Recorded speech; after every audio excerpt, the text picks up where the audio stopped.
Oui, j'ai un parcours d'autodidacte, hein, c'est-à-dire que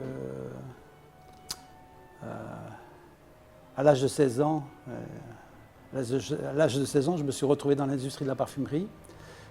Mon père ne savait pas quoi faire de moi, donc je me suis retrouvé dans l'industrie de la parfumerie et puis j'ai commencé comme ouvrier.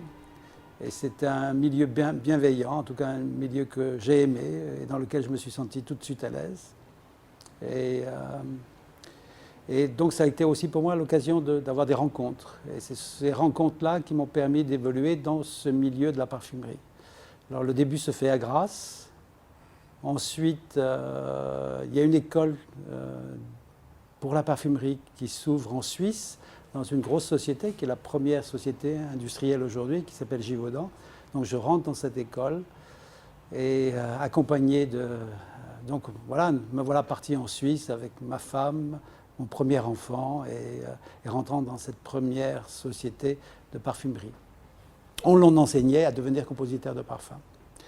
Et toujours mauvais étudiant, j'ai demandé à mon chef parfumeur à l'époque de me dire écoutez, donnez-moi du travail. Il a refusé au premier temps, il a refusé, me disant de retourner à mes chères études.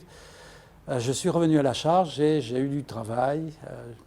Les réponses étaient positives et au bout de 9 mois, alors que le cours était de 3 ans, au bout de 9 mois, j'ai été pris comme jeune parfumeur.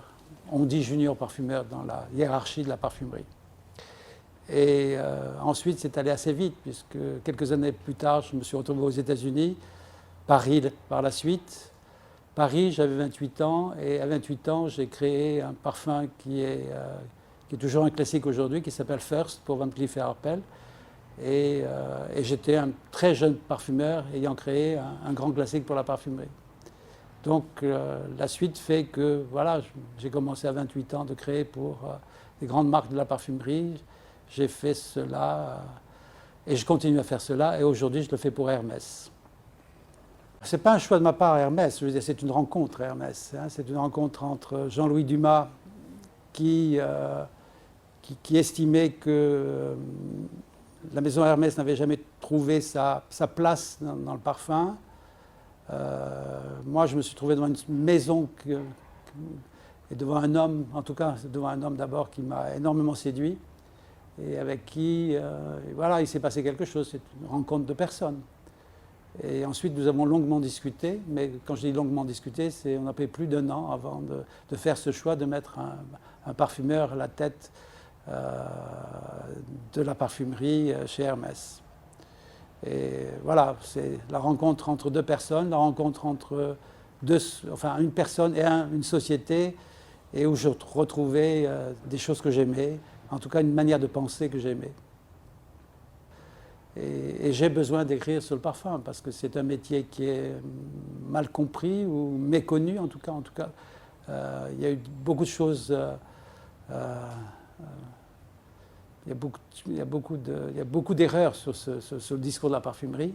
Donc j'ai voulu corriger un petit peu ces erreurs et cette vision cette vision totalement méconnue. Et donc il y avait le plaisir de l'écriture et puis le plaisir de faire comprendre ce que c'est ce métier.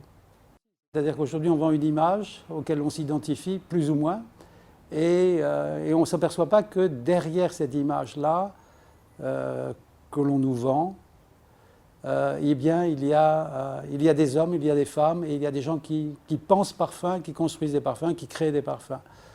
Et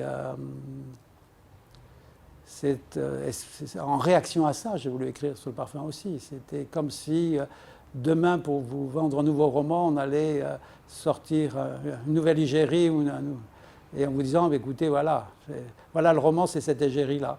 Le parfum, c'est la même chose. On parle rarement du mouvement, hein, mais c'est une question auquel il fallait donner une réponse, parce que, et encore, c'est qu'une question, enfin, parmi toutes les questions auxquelles j'essaie de donner une réponse sur le parfum, et cette compréhension, ce recul sur le parfum, c'est-à-dire à la fois sur la notion du temps, l'importance du temps dans le développement d'un parfum. Et voilà, c'est à ça que je réponds aussi. Et c'est des questions que le public ignore et ne se pose pas comme question, en tout cas. Je n'écoute pas la demande commerciale et que je crée ce que j'ai envie de créer. Et ensuite, le public répond.